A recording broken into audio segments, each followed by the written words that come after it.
Big Boss Malayalam season 8 അഗ്നിപരീക്ഷയുടെ episode 2 റിവ്യൂയിലേക്ക് പോവാം. എല്ലാവർക്കും സുസ്വാഗതം.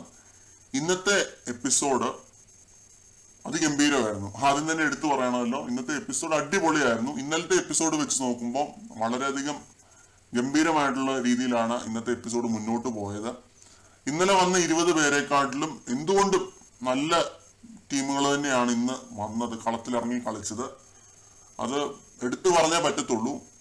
ആദ്യത്തെ ആ ഒരു തോൽവി ഇവരെ എല്ലാവരും വളരെയധികം ബാധിച്ചിട്ടുണ്ടാവണം. അതുകൊണ്ട് മാക്സിമം നല്ല രീതിയിൽ തന്നെ എല്ലാവരും ഇന്ന് കളിക്കുന്ന കാഴ്ചയാണ് കണ്ടത്. അതായത് രണ്ടാമത്തെ സെറ്റ് ഓഫ് ആ ഒരു 20 ആളുകൾ ആദ്യത്തെ മണിച്ചിത്രത്താഴ് എന്ന് പറഞ്ഞ ടാസ്കിൽ പുറത്തായ ആ ബാക്കിയുള്ള 20 പേരാണ് ഇന്ന് പങ്ക് എടുത്തത് മത്സരത്തിൽ. അപ്പൊ ഇന്നത്തെ എപ്പിസോഡ് തുടങ്ങുന്നത് തന്നെ ഇന്നലത്തെ താരം ആരാണെന്നുള്ള ആ ഒരു ചർച്ചയിൽ നിന്നാണ്. ഗനീഷ നമ്മുടെ ജഡ്ജിമാരോട് ചോദിക്കുന്നു. ജഡ്ജസ് ആയിട്ടുള്ള രഞ്ജിനി, റിയാസ് എന്നിവര് നോട്ട് ചെയ്തത് പൂജേനെയാണ്, ഇന്നലത്തെ ആ ഒരു വീട്ടമ്മയായിട്ടുള്ള പൂജ. നമ്മൾ എടുത്ത് പറഞ്ഞിരുന്നു, കാരണം പൂജ എന്ന് പറഞ്ഞുള്ള ആ ഒരു പുള്ളിക്കാരത്തി അങ്ങനെ റിയാക്ട് ചെയ്തതുകൊണ്ട് മാത്രം കിട്ടിയ ഒരു സ്ക്രീൻ സ്പേസ് ഉണ്ട്. അത് വളരെ നല്ല രീതിയിൽ പുള്ളിക്കാരത്തിക്ക് ഗുണകരം ആവാനും ചാൻസ് ഉണ്ട് ഇനി മുമ്പുട്ടുള്ള ദിവസങ്ങളിലും. ഇന്നലത്തെ എപ്പിസോഡിൽ അത് നല്ല രീതിയിൽ തന്നെ ഗുണമാവുകയും ചെയ്തു. കാരണം ആ ടാസ്ക് പുള്ളിക്കാരത്തി പാസ്സാവുന്ന കാഴ്ചയാണ് കണ്ടത്. അപ്പോൾ സംസാരിക്കേണ്ട സ്ഥലത്ത് സംസാരിച്ചു എന്ന് ആരാരും പറയുന്നത് കേട്ടിരുന്നു. പിന്നെ ഇന്നലെ പൂജ തുടങ്ങി വെച്ച ആ ഒരു ചെറിയ അലമ്പ് ഇന്ന് മറ്റൊരു പൂജ, ഇതിൽ തന്നെ മറ്റൊരു പൂജയാണ് തോറ്റ പൂജ. അപ്പൊ ആ തോറ്റ പൂജ ഏറ്റുപിടിക്കുന്ന കാഴ്ച കണ്ടിരുന്നു. ആ ഒരു സംഭവം കണ്ടിരുന്നു. ജസ്റ്റിസ് സെർവ് ആയിട്ടില്ല എന്നാണ് ഈ ഒരു പൂജ പറയുന്നത്. നീതി കിട്ടിയിട്ടില്ല എന്നൊക്കെ പറഞ്ഞ് രഞ്ജിനിയായിട്ട് ഒരു കാര്യമില്ലാതെ ഒരു സീൻ ഉണ്ടാക്കി സ്ക്രീൻ സ്പേസ് പിടിക്കാൻ നോക്കുന്ന പോലെയൊക്കെ ഒരു സംഭവം കണ്ടിരുന്നു. അത് നല്ല ഓവറായിരുന്നു കേട്ടോ, പറയാതിരിക്കാൻ പറ്റത്തില്ല.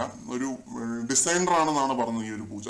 അപ്പോൾ ഞാൻ തോറ്റ പൂജയും അവള് ജയിച്ച പൂജയുമായി അങ്ങനത്തെ ഈഗോ ഒക്കെ വർക്കൗട്ട് ആക്കേണ്ട എന്ത് കാര്യമാണുള്ളത്? വന്നിട്ട് 2 ദിവസമല്ലേ ആയുള്ളൂ, രണ്ടാമത്തെ എപ്പിസോഡാണ്.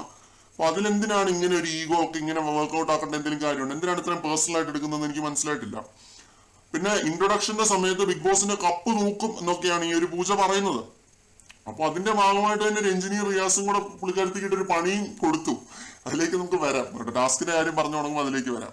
പിന്നെ ഈ കപ്പ് തൂക്കും എന്നൊക്കെ ഇൻട്രൊഡക്ഷന്റെ സമയത്ത്, അതായത് ടീംസ് സെലക്ട് ചെയ്യുന്ന സമയത്ത് തന്നെ ഇങ്ങനെ ഈ പറയുന്നത് എന്തിനാണെന്നുള്ള കാര്യമാണ് എനിക്ക് മനസ്സിലായത്. കാരണം ഇത് അഗ്നിപരീക്ഷയാണ്. ഇവര് കോമണേഴ്സ് ആയിട്ട് പല റൗണ്ട് ഓഡീഷനും കഴിഞ്ഞ് ഇവിടെ വന്ന് നിൽക്കുന്നതെന്ന് പറഞ്ഞാൽ ഹൗസിലേക്ക് കയറാനായിട്ടാണ്. ഹൗസിലേക്ക് കയറുന്ന സമയത്ത് തീർച്ചയായിട്ടും ലാലേട്ടൻ ചോദിക്കും, നിങ്ങളുടെ ആഗ്രഹം എന്താണ്, നിങ്ങൾ എന്റെ ഇടവും വലവുമായിട്ട് നിങ്ങൾ നിൽക്കുമോ, നിങ്ങൾ ജയിക്കുമോ, കപ്പ് തൂക്കുമോ എന്നൊക്കെ ലാലേട്ടൻ ചോദിക്കുന്നു. ആ ലാലേട്ടൻ ചോദിക്കുന്ന സമയത്ത് പറഞ്ഞപ്പോൾ എന്തിനാണ് അഗ്നിപരീക്ഷയുടെ സമയത്ത് വന്ന് പറയുന്നത്? ഈ ഒരു കാര്യം ആരാരും സൂചിപ്പിക്കുന്നുണ്ട്. കപ്പ് നേടാനുള്ള യോഗ്യത എന്തുവാണെന്ന് മാരാര് ചോദിക്കുന്നുണ്ട്. അപ്പൊ മത്സരത്തിൽ പങ്കെടുക്കണം, അതാണ് യോഗ്യത എന്ന് പറയുന്നത്. മത്സരത്തിൽ പങ്കെടുക്കാതെ എങ്ങനെയാണ് കപ്പടിക്കാൻ പറ്റുന്നത്? പാസ്സാവുന്നതിന് മുമ്പ് തന്നെ കപ്പ് തൂക്കും എന്നൊക്കെ പറയുന്നത് കോമഡിയാണ്. അത് ആരാരും ചൂണ്ടിക്കാണിക്കുന്നുണ്ട് വളരെ കൃത്യമായ രീതിയിൽ. പിന്നെ ബിഗ് ബോസിൽ തിരഞ്ഞെടുക്കപ്പെട്ട് കഴിഞ്ഞിട്ടാണ് വിന്നിങ് എന്ന് പറയുന്ന ഒരു സംഭവം, വിന്നിങ് ചാൻസസ് എന്ന് പറഞ്ഞാൽ അത് കഴിഞ്ഞിട്ടുള്ള സംഭവമാണ്. അത് ഈ ഒരു അഗ്നിപരീക്ഷ പാസ്സാവണം, അഗ്നിശുദ്ധി വരുത്തി, വാക്കുകൾ കടമെടുത്തു കഴിഞ്ഞാൽ അഗ്നിശുദ്ധി വരുത്തി അഗ്നിപരീക്ഷ പാസ്സായിട്ട് ഉള്ള കാര്യമാണ് വിന്നിങ് എന്ന് പറയുന്നത്. അപ്പം ഈ ഒരു ഇൻട്രൊഡക്ഷൻ പരിപാടിയൊക്കെ കഴിഞ്ഞ് ഫിയർലെസ് ടീം, അതായത് നമ്മുടെ രഞ്ജിനിയുടെ ടീമാണ് ആദ്യം ടാസ്ക് ചെയ്തത്. ബാലൻസിങ് ടാസ്ക് ആയിരുന്നു. ക്ലാസിക് ടാസ്കുകളിൽ ഒന്നായിട്ടുള്ള ടാസ്ക്കാണ്. കട്ട അടുക്കി വെച്ച് ബാലൻസ് ചെയ്യുന്ന പരിപാടിയാണ്. ബസർ അടിക്കുമ്പോൾ ബാലൻസ്ഡ് ആയിരിക്കണം. അപ്പൊ ആ ഒരു ടാസ്കിൽ 2 പേരാണ് ഔട്ട് ഹൗസിലേക്ക് ഡയറക്റ്റ് ആയിട്ട് പോയത്. ഇന്നത്തെ എപ്പിസോഡിലെ സ്റ്റാർ ആവാൻ നോക്കിയ പൂജയുടെ കാര്യം പറഞ്ഞിരുന്നല്ലോ, പൂജയെ പുറത്താക്കുന്നുണ്ട്. നല്ല പണി കൊടുത്ത് തന്നെ പൂജയെ പുറത്താക്കുന്നുണ്ട്. അതേപോലെ നന്ദകിഷോർ എന്നൊരു പുള്ളി ഔട്ട് ആവുന്നുണ്ട്. പുള്ളി അഡ്വക്കേറ്റ് ആണെന്നാണ് പറഞ്ഞത്. അതേപോലെ ലോ പ്രൊഫസറാണ്.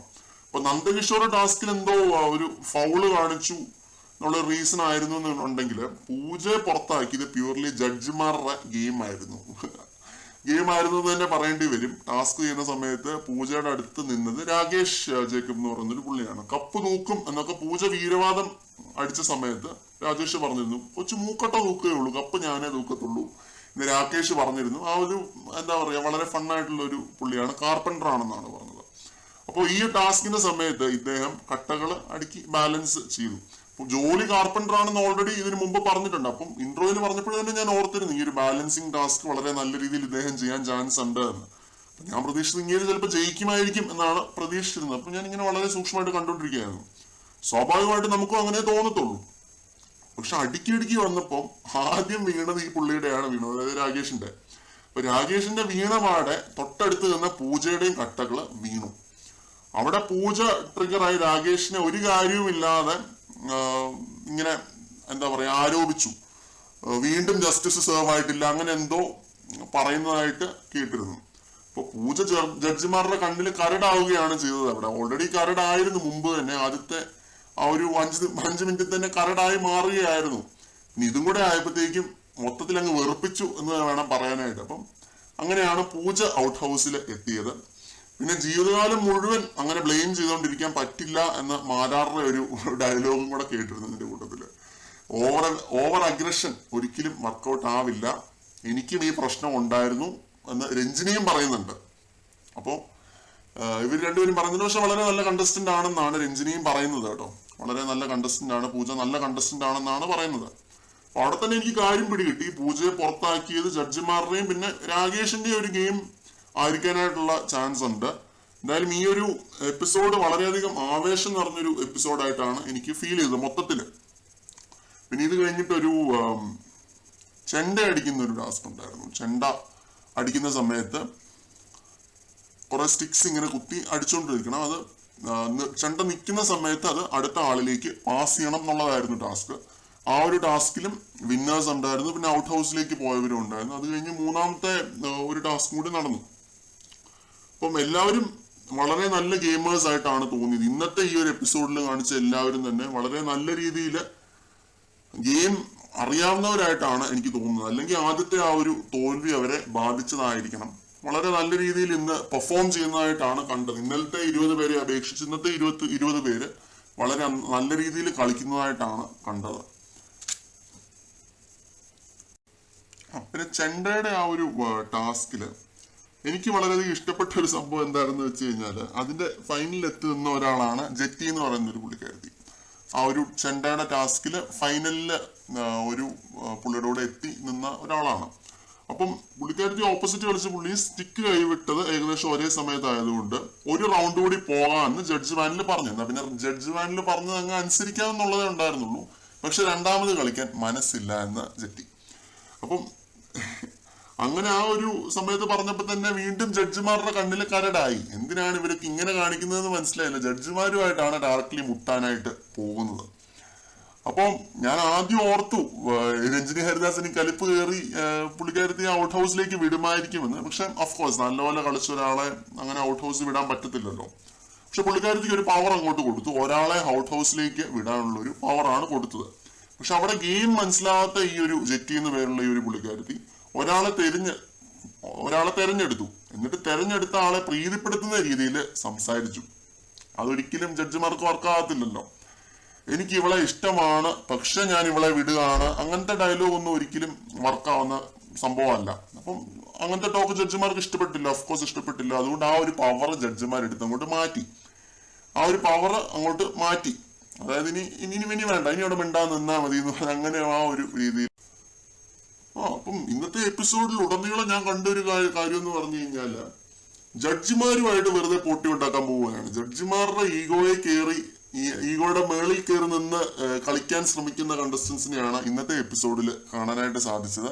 അതിപ്പോ ആദ്യം പറഞ്ഞ പൂജയാണെങ്കിലും ഇപ്പൊ ഈ പറഞ്ഞ ജെറ്റി എന്ന് പറഞ്ഞ ഒരു പുള്ളിക്കാരത്തിയാണെങ്കിലും ജഡ്ജിമാരുടെ അടുത്ത് അങ്ങോട്ട് കയറി കളിക്കാനായിട്ട് ശ്രമിച്ചു. പിന്നെ ജഡ്ജിമാരെ പേടിക്കേണ്ട ആവശ്യവുമില്ല. ജഡ്ജിമാർ ഒരു കാരണവശാലും പേടിക്കേണ്ട ആവശ്യമില്ല. കാരണം കോമണേഴ്സ് ആണ്, സാധാരണക്കാരുടെ ഇടയിൽ നിന്നും പോയിരിക്കുന്ന ആളുകളാണ്. അവരാണ് ഇവരെ പേടിക്കേണ്ടതെന്നാണ് ഞാൻ പറയുന്നത്. ഇന്നാണെങ്കിലും ഇന്നത്തെ എപ്പിസോഡിൽ കണ്ടൊരു കാഴ്ചയാണ് അഖിൽമാരാര് ഒരു കാരണമില്ലാതെ ഒരു പയ്യനെ വെറുതെ ഇട്ട് റാഗ് ചെയ്യുന്നതായിട്ട് കണ്ടു. അവരോട് നിലപാട് എന്താണെന്ന് ചോദിച്ച സമയത്ത് വളരെ എന്താ പറയാ എന്തൊക്കെയോ വേഗമായിട്ടുള്ള ഒരു റിപ്ലൈ ആണ് ആ പയ്യൻ കൊടുത്തത്. നിലപാടെന്ന് പറയുന്നത് ഡബിൾ സ്റ്റാൻഡ് ഇല്ലായിരിക്കുന്ന സ്റ്റാൻഡ് ആണെന്നോ അങ്ങനെ എന്തൊക്കെയോ പറയുന്നുണ്ടായിരുന്നു. വാട്ട് ഇസ് ഒപ്പീനിയൻ എന്ന് മാരാര് ചോദിച്ചു. പക്ഷെ കൃത്യമായിട്ടൊരു റിപ്ലൈ പുള്ളിക്ക് പറയാനില്ല. എന്തൊക്കെയോ പറഞ്ഞുകൊണ്ട് നിൽക്കുകയായിരുന്നു. അവിടെ ഞാനായിരുന്നു എന്നുണ്ടെങ്കിൽ തീർച്ചയായിട്ടും മാരാർക്ക് കൊടുക്കുന്ന ഒരു ഫിറ്റിംഗ് റിപ്ലൈ എന്ന് പറയുന്നത്, മാരാരെ നിങ്ങൾ പറഞ്ഞായിരുന്നല്ലോ ബിഗ് ബോസിൽ പോകുന്നതിലും നല്ലത് ലുലുമാളിൽ പോയി മുണ്ട് പൊക്കി കാണിക്കുന്നതായിരുന്നു എന്ന്. എന്നിട്ട് നിങ്ങൾ ബിഗ് ബോസിൽ വന്നില്ലേ? അതാണ് ഡബിൾ സ്റ്റാൻഡ്. പക്ഷെ സ്റ്റാൻഡിൽ ഉറച്ചു നിൽക്കുക എന്ന് പറഞ്ഞാൽ ബിഗ് ബോസിൽ പോവില്ല എന്ന് പറഞ്ഞ ഒരാൾ ബിഗ് ബോസിലേക്ക് പോകാതിരിക്കുന്ന, ബിഗ് ബോസിന്റെ 7 അയലക്കത്ത് പോലും വരാതിരിക്കുന്നതാണ് സ്റ്റാൻഡ് എന്ന് ഞാൻ പറഞ്ഞേനെ. അതാണ് ഒപ്പീനിയൻ എന്ന് ഞാൻ പറഞ്ഞേനെ. അതേപോലെ മാരാറുടെ പൊളിറ്റിക്കൽ സംഭവങ്ങളൊക്കെ വെച്ച് വേണമെങ്കിൽ എന്തെങ്കിലുമൊക്കെ ഒരു മറുപടി കൊടുത്തേനെ. പക്ഷെ ആ പയ്യൻ വളരെ പാവമായതുകൊണ്ട് അങ്ങനെ ആ രീതിയിലുള്ള ഒരു മറുപടി ഒന്നും കൊടുത്തില്ല. പേടിച്ച് വിറയ്ക്കുന്നതാണ് കണ്ടത്. മാരാരായ പയ്യനെ നിർത്തി അപമാനിക്കുന്ന ഒരു കാഴ്ചയാണ് കണ്ടത്. അത് വളരെ മോശമായി പോയെന്ന് എനിക്ക് പറയാനുള്ളൂ. ഒരു എന്താ പറയാ, പക്ഷെ ആ പയ്യൻ ലേറ്റർ ഓൺ പുള്ളി ഒരു ടാസ്ക് ജയിച്ചു. ലാസ്റ്റത്തെ ആ ഒരു ടാസ്ക് എനിക്കൊന്ന് ആ പയ്യനാ ജയിച്ചതെന്ന് തോന്നുന്നു. ഷ്യാം എന്നാണ് പയ്യന്റെ പേര്.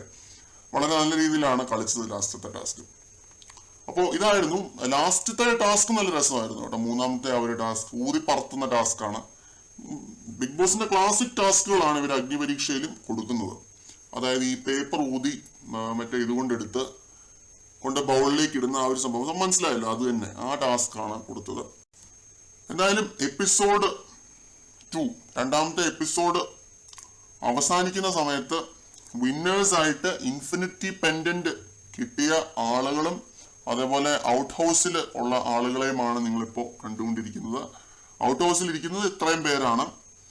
കണ്ടറിയാം ഇനിയും ആരൊക്കെ ഔട്ട് ഹൗസിലേക്ക് പോകുമെന്ന്, ആരൊക്കെ ടാസ്ക് ജയിക്കും എന്നുള്ളതും കണ്ടു തന്നെ അറിയാം. ഇന്നത്തെ എപ്പിസോഡ് ഞാൻ ആദ്യമേ പറഞ്ഞു, എനിക്ക് വളരെയധികം ഇഷ്ടപ്പെട്ടു എന്ന് ഞാൻ ആദ്യമേ പറഞ്ഞിരുന്നു. നല്ല രീതിയിലാണ് ഇന്നത്തെ എപ്പിസോഡ് മുന്നോട്ട് പോയത്. ഒരു ആവേശം ഉണ്ടായിരുന്നു. ഒരു വളരെ എന്താ പറയുക എന്തൂസിയാസ്റ്റിക് ആയ രീതിയിലാണ് ഇന്നത്തെ എപ്പിസോഡ് മുന്നോട്ട് പോയത്. ഇനിയും ഇതേപോലെ എന്താ പറയുക ഒരു ആവേശം കയറി വരട്ടെ എന്ന് ആശംസിക്കുന്നു. അപ്പം അങ്ങനെ വന്നാൽ മാത്രമേ കാണുന്ന പ്രേക്ഷകർക്ക് ഒരു മജയുള്ളൂ. ഇന്നലത്തേത് വളരെ ഉറക്കം തൂങ്ങിയ എപ്പിസോഡായിരുന്നു എന്ന് മാത്രമല്ല വളരെ തട്ടിക്കൂട്ട് വൈബും അടിച്ചു. ഇന്നത്തെ അതേപോലെ ആയിരുന്നില്ല. അങ്ങോട്ടും ഇങ്ങോട്ടും നല്ല രീതിയിൽ ഗെയിം കണ്ടൊരു എപ്പിസോഡായിരുന്നു. എന്താ പറയുക ബിഗ് ബോസ് കണ്ട ആ ഒരു വൈബ്, ആ ഒരു ഹൈ കിട്ടിയ ഒരു എപ്പിസോഡായിരുന്നു. ജഡ്ജിമാരും നല്ല രീതിയിൽ തന്നെ ഗെയിം കളിക്കുന്നുണ്ട്. ഈ സാധാരണക്കാരുമായിട്ട് കോമണേഴ്സുമായിട്ട് ജഡ്ജിമാർ ഗെയിം കളിക്കുന്ന കാഴ്ചയും ഇന്നത്തെ എപ്പിസോഡിൽ കാണാനായിട്ട് സാധിച്ചു. എന്തായാലും നാളെ അടുത്തൊരു വീഡിയോയുമായിട്ട് റിവ്യൂ വീഡിയോയുമായിട്ട് വീണ്ടും വരാം. നിങ്ങൾ കമന്റ് ചെയ്യുക, നിങ്ങളുടെ അഭിപ്രായങ്ങൾ കമന്റ് സെക്ഷനിൽ എഴുതുക, വീഡിയോ ലൈക്ക് ചെയ്യുക, ഹൈപ്പ് ചെയ്യുക, ചാനൽ സബ്സ്ക്രൈബ് ചെയ്യുക. ബൈ.